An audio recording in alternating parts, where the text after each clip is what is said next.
আমার রিসেন্টলি শেষ করা একটি ভালো লাগার বইয়ের মধ্যে অন্যতম বই হলো মাধবী ভট্টাচার্যের লেখা বকুল ফুলের সুভাষ বইটি। বইটি মূলত দেশভাগকে কেন্দ্র করে লেখা এবং 47-এর দেশভাগ মানুষকে কিভাবে বাস্তুহারা করে তুলেছিল সেই সম্পর্কে মাধবী ভট্টাচার্য খুব সুন্দরভাবে ফুটিয়ে তোলার চেষ্টা করেছেন বইটিতে।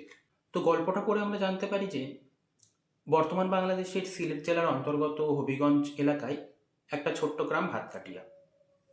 সেই ভাতকাটিয়াতে একটি সম্পন্ন পরিবার, কৃষ্ণমোহনের পরিবার, যে বেশ স্বাচ্ছন্দ্যভাবে জীবনযাপন করছে।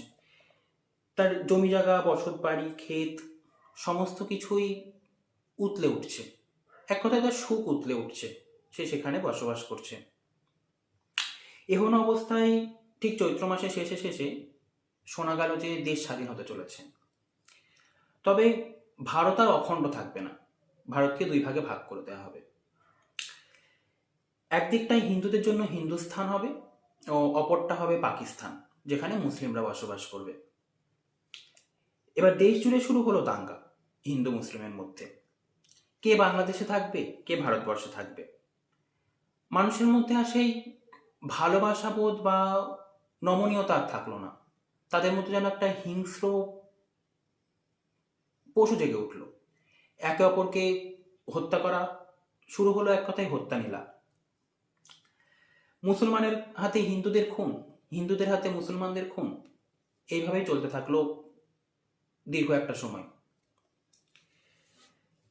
কৃষ্ণমোহন, যে একজন পেশায় স্কুল শিক্ষক ছিল, সে গণভোটের মাধ্যমে ঠিক হলো যে সিলেট চলে যাবে বাংলাদেশের মধ্যে, অর্থাৎ হিন্দুদের এবার বাংলাদেশ ছাড়তে হবে। এমন অবস্থায় কৃষ্ণমোহন খুব দ্বিধায় পড়ে গেল। বৃদ্ধ পিতামাতা, বিধবা বোন, তার 4 সন্তান, নিজের সন্তান, স্ত্রী, এদেরকে নিয়ে সে কোথায় যাবে? তার তো সমস্ত কিছুই ছিল, এই সমস্ত কিছু ফেলে থুয়ে সে হঠাৎ করে যাবেই বা কোথায়?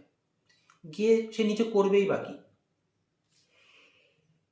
এমন সময় কিছু করার নেই, দেশ ভাগ হয়েছে, তাদেরকে ছড়ে যেতেই হবে। তার ছোটবেলার সমস্ত বাল্য স্মৃতি, নিজের গ্রাম, নিজের সমস্ত ভালোবাসার জায়গা, ভালোবাসার জিনিস, সমস্ত কিছু ছেড়ে তাকে চলে আসতে হলো ভারতবর্ষে। ভারতবর্ষে এসে একের পর এক বিপর্যয় তার মধ্যে ঘনিয়ে আসলো, কারণ সে উদ্বাস্তু, তাকে উদ্বাস্তু করে দেওয়া হয়েছে। এই সমস্ত উদ্বাস্তুতার মধ্যেও সে ধীরে ধীরে লড়াই